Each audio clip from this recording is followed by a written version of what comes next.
Welcome back. आज की video में हम देखेंगे कि वो कौन कौन से काजेज हैं जो किसी भी ईआरपी को फेल करने का बायस बनते हैं। देन हम जो है देखेंगे कि ईआरपी को इम्प्लीमेंट करने के लिए आपको किन किन चीज़ों की ज़रूरत पड़ती है और रिटर्न में आपको क्या मिलता है, यानी कि ईआरपी इम्प्लीमेंट करने के बाद आपको क्या चीज़ मिलती है।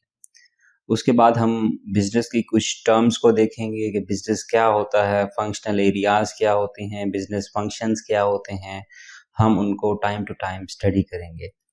तो चलिए सबसे पहले जो है हम स्टार्ट करते हैं। We will review tips for avoiding many common causes for failed ERP implementation.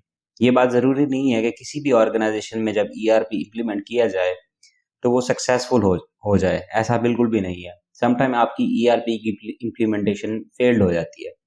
तो हम वो चीज़ें देखेंगे, कुछ टिप्स को देखेंगे जिसको यूज़ करके हम फेल्ड ईआरपी इम्प्लीमेंटेशन को अवॉइड कर सकते हैं। तो उससे पहले जो है हम थोड़ा सा बैकग्राउंड देख लेते हैं कि implementing an ERP system for a large organisation is extremely challenging and requires tremendous amount of resources, the best IS and business people and plenty of management support। किसी भी ऑर्गेनाइजेशन में जब ईआरपी इम्प्लीमेंट की जाती है तो ये एक इजी टास्क नहीं होता, ये बहुत ज़्यादा चैलेंजिंग टास्क है और इसके लिए आपको अलॉट ऑफ रिसोर्सेज चाहिए होती हैं। रिसोर्सेज फॉर एग्जांपल आपको अच्छे से अच्छे ऑपरेटिंग सिस्टम चाहिए, अच्छे से अच्छे लैपटॉप्स चाहिए, अच्छे से अच्छे आपको डेस्कटॉप्स चाहिए, आपको फर्दर और जो डिवाइसेस हैं, प्रिंटर्स, वो चीज़ें चाहिए।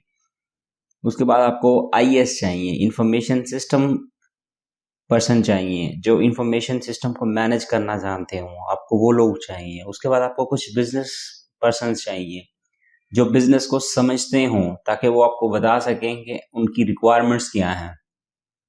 एंड देन आपको मैनेजमेंट टीम भी चाहिए जो आफ्टर इम्प्लीमेंटेशन उस ईआरपी को मैनेज करेगी या ड्यूरिंग इम्प्लीमेंटेशन आपको हेल्प आउट करेगी। तो ये काफ़ी सारी चीज़ें आपके पास होनी चाहिए, तब जाके आप एक ईआरपी इम्प्लीमेंट कर सकते हैं किसी भी ऑर्गेनाइजेशन में। वो टिप्स क्या हो सकती हैं जिनको अगर हम यूज़ करें तो हमारी ईआरपी इम्प्लीमेंटेशन जो है वो सक्सेसफुल हो सकती है। सबसे पहली बात ये कि किसी भी ऑर्गेनाइजेशन में जब ईआरपी इम्प्लीमेंट की जाती है तो ये एक सिंपल टास्क नहीं है, ये फुल टाइम एक जॉब है। इसको आप एक प्रोजेक्ट कह सकती हैं कि ये एक फुल टाइम प्रोजेक्ट है। ऐसा नहीं है कि आपने कहा कि आपकी ऑर्गेनाइजेशन में ईआरपी इम्प्लीमेंट होनी है और वो with in 2 days ERP implement हो जाएगी। नहीं, उस पे प्रॉपर टाइम लगेगा। बेसिकली ईआरपी इम्प्लीमेंटेशन के लिए ये बेसिकली इसको आप एक प्रोजेक्ट लेंगे और इस प्रोजेक्ट को सक्सेसफुल कराने के लिए बेसिकली आपको एक एग्जेक्टिव की ज़रूरत है, फुल टाइम एग्जेक्टिव या मैनेजर की ज़रूरत है जो इस प्रोजेक्ट को लेके चले। उसका सिर्फ और सिर्फ काम ये होगा कि वो ऑर्गेनाइजेशन में ईआरपी को इम्प्लीमेंट कराए। तो आप एक फुल टाइम एग्जेक्टिव असाइन करेंगे ईआरपी इम्प्लीमेंटेशन प्रोजेक्ट को। सेकंड जो है टिप वो ये है, allow sufficient time for transition from the old ways of doing things to the new system and new processes. आपको एक सफिशिएंट टाइम एलोकेट करना पड़ेगा ट्रांजिशन फेज के लिए। पहले आपका काम जो है वो ओल्ड वेज में हो रहा था, अब आपने उसको शिफ्ट किया है ईआरपी पे। तो वो शिफ्टिंग का जो टाइम है वो भी ऐसा नहीं है कि आपने आज इम्प्लीमेंट कर लिया है तो आप कल से उसके रिजल्ट्स लेना शुरू कर दें। नहीं, वो जो ट्रांजिशन टाइम है उस पर कुछ टाइम लगेगा। हो सकता है 1 मंथ लगे, हो सकता है 2 मंथ लगे, हो सकता है 6 मंथ लगे। देन वो जो सफिशिएंट टाइम से मुराद ये है कि उसको आप टाइम दें कि वो पुराने वेज से न्यू वेज में शिफ्ट हो जाएं। टीम्स को ट्रेनिंग करवाएं ताकि टीम जो है वो इजी फील करे ईआरपी को यूज करते हुए, ना कि उसको यूज करते हुए बर्डन फील हो। तो आपने एक सफिशिएंट टाइम एलोकेट करना है चीज़ों को न्यू तरीके में ढालने के लिए। नेक्स्ट टिप जो है वो ये है कि plan to spend a lot of time and money training people. आपने टाइम भी इन्वेस्ट करना है और आपने पैसा भी इन्वेस्ट करना है अपनी टीम को ट्रेन करने के लिए ताकि वो ईआरपी को यूज करते हुए इजी फील करें। आगे जी, define matrix to access project progress and to identify project related risk. अब जब आपने एक एग्जेक्टिव हायर किया है और असाइन किया है ईआरपी को इम्प्लीमेंट करने के लिए, तो उस मैनेजर का काम क्या होगा? उस मैनेजर का काम होगा कि वो ये चीज़ आइडेंटिफाई करेगा, वो ये चीज़ आइडेंटिफाई करेगा कि ईआरपी को इम्प्लीमेंट करने के लिए कितनी चीज़ें कितने टाइम की ज़रूरत है। अब प्रोजेक्ट स्टार्ट हो गया है, ईआरपी की इम्प्लीमेंटेशन स्टार्ट हो गई है, तो क्या प्रोग्रेस हो रही है, कितने फेज जो हैं उसके इम्प्लीमेंट हो चुके हैं। फेज वन में ये चीज़ होगी, फेज टू में ये चीज़ होगी, फेज थ्री में ये चीज़ होगी। उसको कोई मैट्रिक्स बनाने पड़ेंगे, एंड देन जब उसके पास ये मैट्रिक्स होंगे तो उसे ये भी पता होगा कि इससे रिलेटेड रिस्क जो हैं वो कौन कौन से हैं और उन रिस्क को कैसे अवॉइड किया जा सकता है। तो बेसिकली उसको मैट्रिक्स बनाने की ज़रूरत है प्रोजेक्ट प्रोग्रेस और रिस्क आइडेंटिफाई करने के लिए। नेक्स्ट हमारा जो पॉइंट है वो है be wary of modifying the ERP software to conform to your firm business practices. आप रेडी रहें अपने ईआरपी को कस्टमाइज करने के लिए, मॉडिफाई करने के लिए अपने बिजनेस की नीड्स के मुताबिक। नेक्स्ट जो टिप है वो ये है कि keep the scope of the project well defined and contain two essential business process. अब ईआरपी इम्प्लीमेंटेशन एक प्रोजेक्ट है, अगर आप उसका स्कोप डिफाइन नहीं करेंगे, आप ये चीज़ डिफाइन नहीं करेंगे कि आप ईआरपी के कौन कौन से मॉड्यूल इम्प्लीमेंट करने जा रहे हैं, आप ये डिफाइन नहीं करेंगे कि ईआरपी को इम्प्लीमेंट करने के लिए आपको इतना टाइम रिक्वायर्ड है और ये प्रोजेक्ट इतनी देर में कंप्लीट होना चाहिए, आप ये डिफाइन नहीं करेंगे कि इस प्रोजेक्ट को इम्प्लीमेंट करने के लिए आपको कितने लोगों की ज़रूरत है, कितनी आपकी कॉस्ट लगनी है, तो आपका प्रोजेक्ट जो है वो सक्सेसफुल नहीं होगा। तो बेसिकली आपने स्कोप डिफाइन करना है, उस स्कोप के अंदर कौन कौन से मॉड्यूल्स आप इम्प्लीमेंट करने जा रहे हैं, कितनी कॉस्ट लगनी है, कितने अदर रिसोर्सेज लगनी है, ये सारी चीज़ें आप डिफाइन करेंगे। देन उस स्कोप के अंदर रह के ही आपकी टीम काम करेगी। हमारा जो अगला टॉपिक है वो है की ईआरपी आरओआई मेजरमेंट पैरामीटर्स, यानी कि return on investment measurement parameters.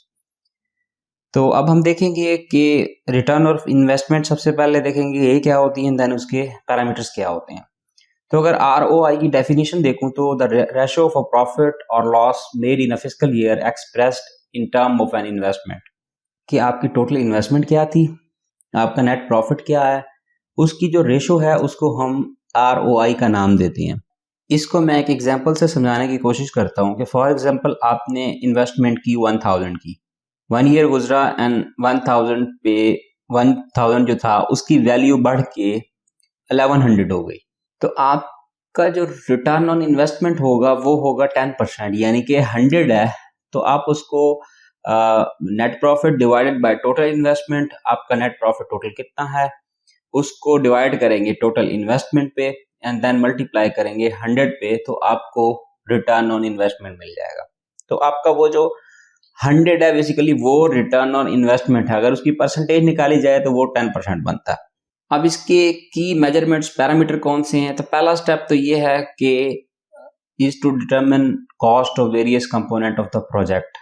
आपके ईआरपी इम्प्लीमेंटेशन का जो प्रोजेक्ट है उसके डिफरेंट कंपोनेंट्स जो हैं उसकी कॉस्ट को डिटरमिन किया जाए। पहले स्टेप में आप ये देखेंगे, एंड सेकंड स्टेप में देखेंगे कि वो कौन कौन से एक्सपेक्टेड बेनिफिट्स हैं जो आपको over a period of time मिलेंगे। तो पहले स्टेप को हम देख लेते हैं कि इसमें सबसे पहला कंपोनेंट जो है वो है कि कंसल्टिंग फी। अब आपने अपनी ऑर्गेनाइजेशन में ईआरपी इम्प्लीमेंट करना है तो आप अगर उस कंपनी को ओन कर रहे हैं, आपके पास डिसीजन पावर है, आपने ये फैसला करना है, तो आपके फैसले से बात नहीं चलेगी। आपको बेसिकली कुछ एक्सपर्ट लोगों की ज़रूरत है, उन लोगों की ज़रूरत है जो आपकी कंपनी को विजिट करें, आपकी कंपनी को स्टडी करें और आपको ये बताएं कि आपको आया ईआरपी इम्प्लीमेंट करने की ज़रूरत है भी सही या नहीं है।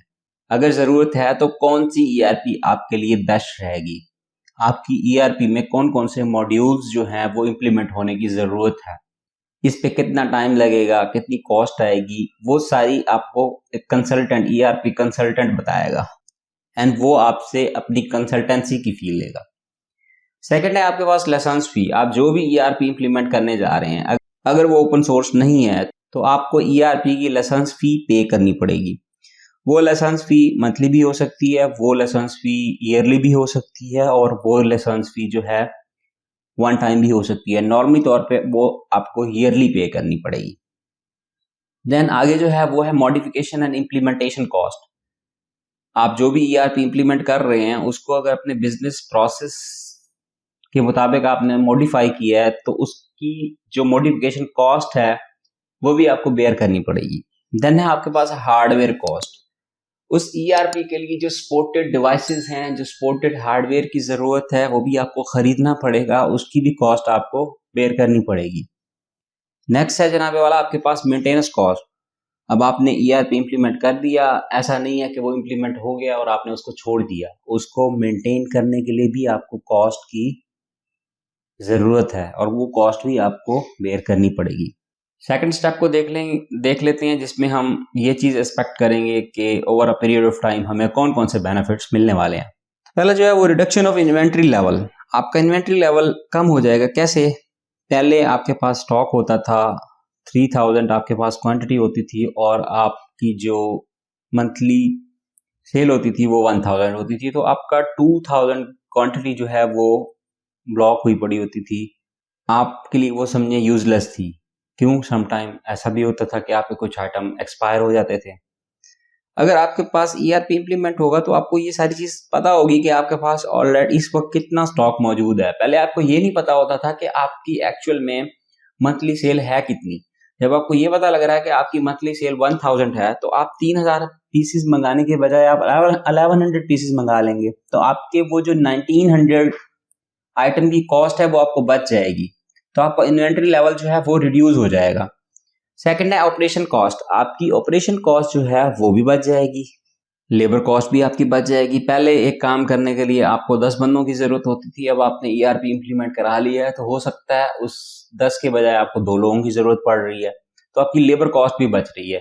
देन है रिड्यूस्ड एडमिनिस्ट्रेटिव कॉस्ट। आप जो भी चीजें मैनेज कर रहे थे उसके लिए पहले आपको मैनुअल काम करना पड़ता था, आपको ज्यादा लोगों की जरूरत होती थी। अब आपने ईआरपी इंप्लीमेंट कर दिया है तो उसकी भी कॉस्ट कम हो जाएगी, क्योंकि अब आपको कम लोगों की जरूरत है। अब हम देखेंगे बिजनेस फंक्शंस एंड ऑर्गेनाइजेशन के। सबसे पहले हम देखेंगे कि बिजनेस क्या होता है, एंड देन फिर हम बिजनेस फंक्शंस को अंडरस्टैंड करेंगे और ये देखेंगे कि इनका आपस में लिंक क्या है। तो डेफिनेशन जो है वो बिजनेस की वो ये है कि a business is an organisation that sells goods and services to customer और clients in exchange for money और अदर थिंग्स ऑफ वैल्यू। कि बिजनेस जो है वो ऑर्गेनाइजेशन है, जो कि कोई भी ऑर्गेनाइजेशन है वो गुड्स या सर्विसेज को सेल करती है और बदले में कुछ फायदा हासिल करती है इन टर्म ऑफ मनी और अदर थिंग्स ऑफ वैल्यू, तो हम इसको बिजनेस का नाम देते हैं। जब आपके करेंसी नोट्स नहीं थे तो आपका बार्टर सिस्टम था। बार्टर सिस्टम क्या होता था? बार्टर सिस्टम ये होता था कि आप चीज के बदले चीज लेते थे। आपने एक चीज दी, आपने बदले में कोई और चीज ले ली अपनी रिक्वायरमेंट के मुताबिक, वो बार्टर सिस्टम था। अब आप जो चीजें सेल आउट कर रहे हैं या सर्विसेज सेल आउट कर रहे हैं, उसके बदले आप पैसा ले रहे हैं और उस पैसे को आप फर्दर चीजें खरीदने के लिए यूज करते हैं। अब यहाँ पे गुड्स की तो समझ लग गई कि लेट्स सपोज आप आटा बेचते हैं। सर्विसेज से मुराद क्या है? सर्विसेज से मुराद ये है कि अगर आप डॉक्टर हैं तो आप कंसल्टेंसी दे रहे हैं पेशेंट्स को, तो वहां पे आपकी कंसल्टेंसी फी होगी। अगर आप वकील हैं तो आप डिफरेंट केसेस को डील कर रहे हैं, तो वहां पे भी आपकी कंसल्टेंसी फी होगी। तो आप सर्विस दे रहे हैं, बेसिकली आप गुड सेल नहीं कर रहे, आप अपनी सर्विसेज बेच रहे हैं और उसके बदले में आप अपनी फी ले रहे हैं। बिजनेस फंक्शन क्या होता है जी? It is a description of work that is perform to accomplish a business units responsibility और activities specific to a functional area of operation. किसी भी वर्क की डिस्क्रिप्शन है जो कि परफॉर्म होती है एक स्पेसिफिक रिस्पॉन्सिबिलिटी या एक्टिविटी को परफॉर्म करने के लिए यूज होती है किसी भी फंक्शनल एरिया से रिलेटेड। अब फंक्शनल एरिया क्या होते हैं उनको भी हम देखेंगे। अगर मैं मेन फंक्शनल एरियाज की बात करूं किसी भी ऑर्गेनाइजेशन में, तो वो ये हो सकते हैं, but it's not limited to these. इसके अलावा भी और हो सकते हैं। It's depend on organisation size and scale, organisation type, customer needs and so on. वो भी चीजें हम आगे चल के देखेंगे। तो पहला फंक्शनल एरिया हम देखेंगे कि ऑपरेशन। ऑलमोस्ट हर ऑर्गेनाइजेशन में डिफरेंट किस्म के ऑपरेशंस परफॉर्म होते हैं, तो ये एक फंक्शनल एरिया हो सकता है किसी और फंक्शनल एरिया में मर्ज हो, बट सेपरेट भी हो सकता है। दूसरा आपका कस्टमर सर्विस। इसका नाम भी कुछ और हो सकता है, इसका नाम टेक्निकल सपोर्ट भी हो सकता है, कस्टमर केयर भी हो सकता है, कस्टमर सर्विस भी हो सकता है। कि जब भी आप अपनी प्रोडक्ट्स वगैरह सेल करते हैं तो उससे रिलेटेड आपने बेसिकली उनको आफ्टर सेल्स एंड सर्विसेज भी देनी होती हैं, तो वो ये डिपार्टमेंट देखेगा, ये फंक्शनल एरिया देखेगा। उसके बाद आपके पास administration and IT support. IT से रिलेटेड जो भी सपोर्ट है या एडमिनिस्ट्रेशन से रिलेटेड जो भी चीज़ें हो रही हैं, परफॉर्म हो रही हैं, वो इस डिपार्टमेंट में हो रही हैं, इस फंक्शनल एरिया में हो रही हैं। नेक्स्ट है आपका मार्केटिंग एंड सेल्स, जितनी भी मार्केटिंग हो रही है, जितनी भी सेल्स हो रही हैं, वो ये डिपार्टमेंट देख रहा है। आगे है आपका काम, अगला आपका जो है वो फंक्शनल एरिया वो है ह्यूमन रिसोर्स मैनेजमेंट। इसमें आपके एम्प्लॉयज़ की हायरिंग वगैरह हो रही है, ट्रेनिंग्स हो रही है एंड सो। नेक्स्ट है रिसर्च एंड डेवलपमेंट। अब ये जो डिपार्टमेंट है ये ज़रूरी नहीं है कि हर ऑर्गेनाइजेशन में हो, जहाँ पे इसकी ज़रूरत होगी वहाँ पे होगा, अदरवाइज नहीं होगा। नेक्स्ट है अकाउंटिंग एंड फाइनेंस। ये भी एक डिपार्टमेंट है, जितनी भी आपकी फाइनेंस मैनेज हो रही होती है वो सारी यहाँ पे मैनेज होगी।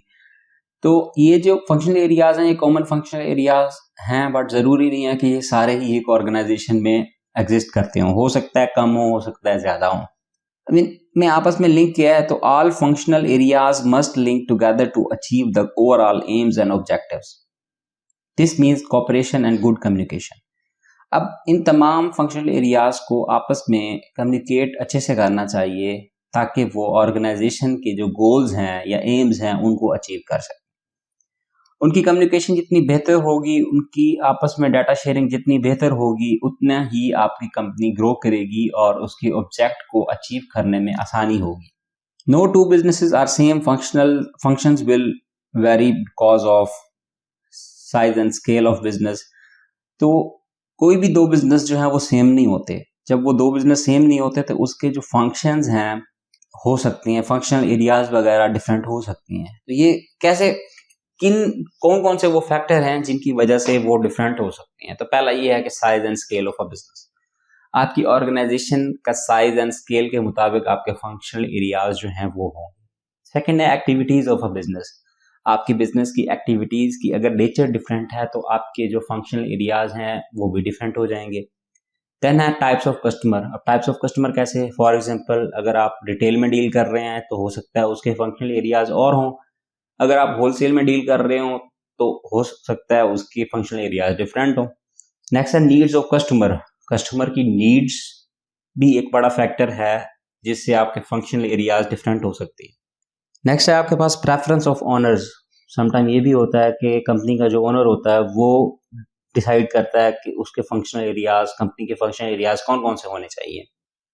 अब हम देखेंगे कुछ main functional areas of operation जो कि किसी भी बिजनेस में यूज होती हैं।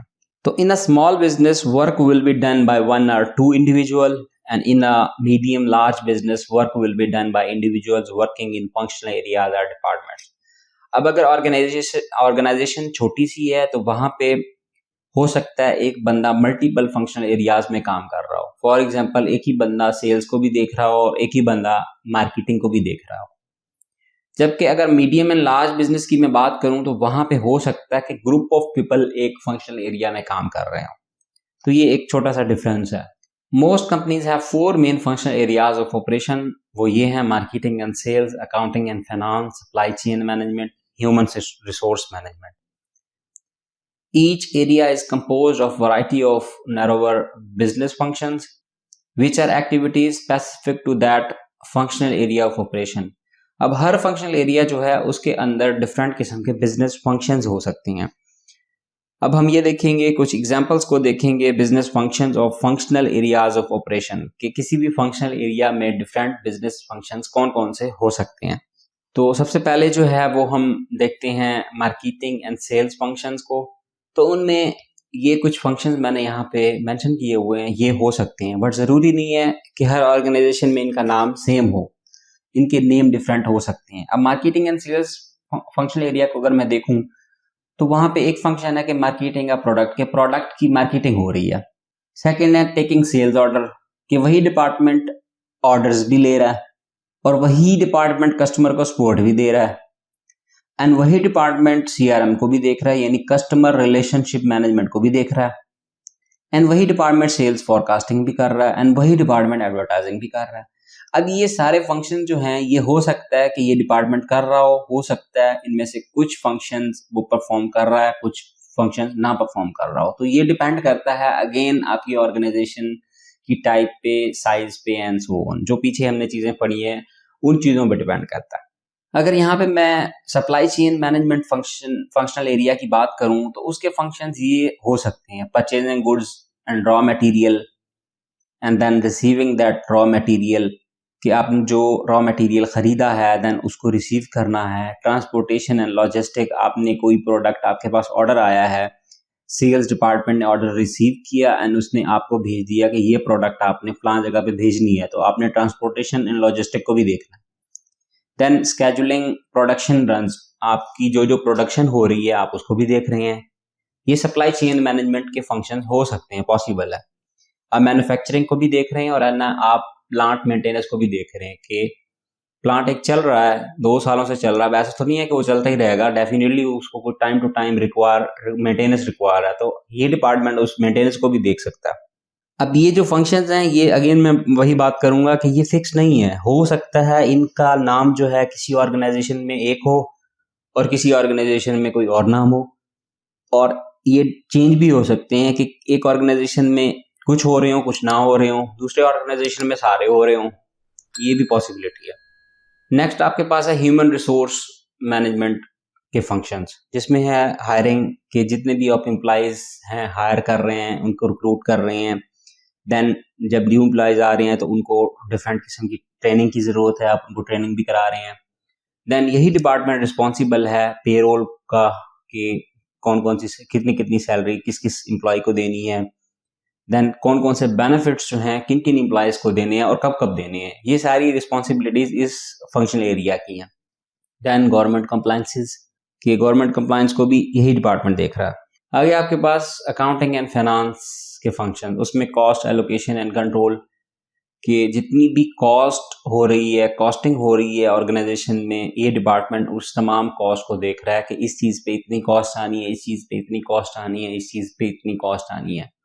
आया कंपनी के पास इतने फंड्स हैं भी सही कि वो ये कॉस्ट बेयर कर पाए या ना कर पाए, उसका कंट्रोल, उसकी एलोकेशन ये डिपार्टमेंट देख रहा है। Then planning and budgeting, budgeting भी यही कर रहा है, प्लान भी यही कर रहा है कि ये चीज़ करानी है, ये इस चीज़ की ज़रूरत है।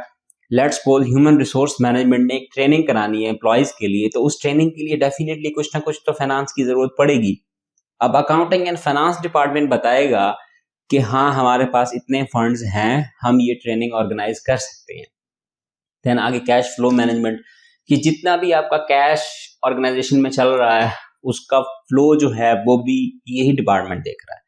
And then concern with money and future plans, पैसे का रेल फेल भी जो है वो इसी की जिम्मेदारी है, एंड फ्यूचर प्लान्स भी यही डिपार्टमेंट देख रहा है। आगे अब फंक्शनल एरियाज, ये कैसे आइडेंटिफिकेशन होगी, इस चीज़ की कैसे इन्वेस्टिगेशन होगी कि कौन कौन से फंक्शनल एरियाज हो सकते हैं। तो किसी भी ऑर्गेनाइजेशन, अगर आप एक ऑर्गेनाइजेशन बनाने जा रहे हैं और आप डिफाइन करना चाहते हैं कि आपकी ऑर्गेनाइजेशन में कौन कौन से फंक्शनल एरियाज होने चाहिए, तो सबसे पहले तो आप अपने की फंक्शंस को आइडेंटिफाई कर लें कि आपके कौन कौन से ऑपरेशंस हैं, वो कौन कौन से काम हैं जो कंपनी ने करने हैं, उनको आप आइडेंटिफाई कर लें। वो जो हैं आपके फंक्शंस हैं वो कहाँ पे कैरिड आउट कर रहे हैं, कि वो जो फंक्शंस हैं उनको कौन परफॉर्म करने जा रहा है, वो किस डिपार्टमेंट से रिलेटेड हो सकते हैं। आप उन डिपार्टमेंट्स को, उन यानी फंक्शंस को आप कैटेगराइज कर लें। उन कैटेगराइज जब आप कर लेंगे देन उसको कोई नाम दे दें, वो आपका फंक्शनल एरिया का नाम होगा या आपके डिपार्टमेंट का नाम होगा। देन आपने उनके लिंकेज भी बनाने हैं, उनको लिंक भी करना है। जो भी आपके बिजनेस फंक्शंस होंगे, एक बिजनेस फंक्शन को दूसरे फंक्शनल एरिया के बिजनेस फंक्शन से आपने लिंक भी करना है कि इसका काम ये है, इसका काम ये है, इसको एक बिजनेस फंक्शन को परफॉर्म करने के लिए दूसरे बिजनेस फंक्शन की जरूरत यहाँ पड़ेगी। उनके आपने लिंक्स भी आइडेंटिफाई करने हैं। जब ये लिंक आप आइडेंटिफाई कर लेंगे तो आपको आइडिया हो जाएगा कि बेसिकली आपकी ऑर्गेनाइजेशन को कौन कौन से फंक्शनल एरियाज की जरूरत है और उन फंक्शनल एरियाज में कौन कौन से बिजनेस फंक्शन परफॉर्म होने जा रहे हैं। सो मैं उम्मीद करता हूँ आपको मेरी ये वीडियो पसंद आई होगी। अगर आप मेरे चैनल पे न्यू हैं तो चैनल को सब्सक्राइब कर लें। मिलते हैं नेक्स्ट वीडियो में, तब तक के लिए अल्लाह हाफिज।